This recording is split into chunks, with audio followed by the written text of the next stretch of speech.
सुप्रभात, मैं JCKU creation से आना हूँ और मैं आज के दिन के विचार एपिसोड के साथ यहाँ हूँ। आज हम विलाप की पुस्तक के अध्याय 3 श्लोक 22 और 23 पर विचार करते हैं। इसमें कहा गया है, प्रभु के महान प्रेम के कारण हम नष्ट नहीं हुए, क्योंकि उसकी करुणा कभी समाप्त नहीं होती। वे हर सुबह नई होती है। आपकी वफादारी महान है। ये श्लोक विशेष रूप से कठिनाई के बीच में भगवान की स्थायी प्रेम और करुणा का एक शक्तिशाली अनुस्मारक है। विलाप के संदर्भ में गहरा दुख और पीड़ा प्रकट होती है, फिर भी लेखक को भगवान की वफादारी में आशा मिलती है। वाक्यांश, प्रभु के महान प्रेम के कारण हम नष्ट नहीं हुए, भगवान द्वारा प्रदान की जाने वाली निरंतर कृपा के बारे में बहुत कुछ कहता है, तब भी जब जीवन भारी लगता है। ये शास्त्र इस बात पर जोर देता है कि भगवान की करुणा केवल एक बार का उपहार नहीं है, ये हर सुबह नवीनीकृत होती है।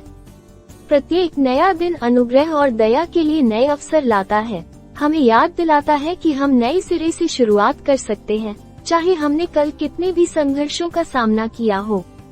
यह आश्वासन विशेष रूप से परीक्षण या निराशा के समय में गहरा आराम दे सकता है।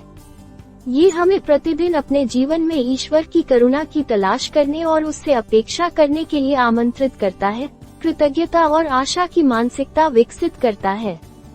आपकी वफादारी महान है की घोषणा स्वीकार करती है कि ईश्वर की विश्वसनीयता हमारे हालातों की परवाह किए बिना दृढ़ है।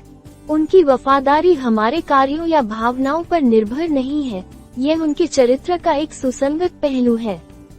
संदेह या निराशा के क्षणों में हम निश्चिंत हो सकते हैं कि ईश्वर हमेशा मौजूद है, हमेशा दयालु है और हमेशा वफादार है। अंततः यह अंश हमें ईश्वर के प्रेम और करुणा को शक्ति के स्रोत के रूप में अपनाने के लिए प्रोत्साहित करता है।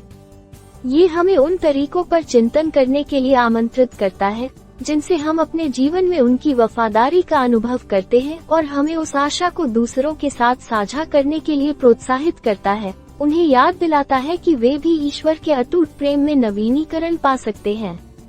फादर गुडेम और JCKU क्रिएशंस के कर्मचारियों की ओर से कृपया दिन का बाकी समय शानदार तरीके से बिताएं।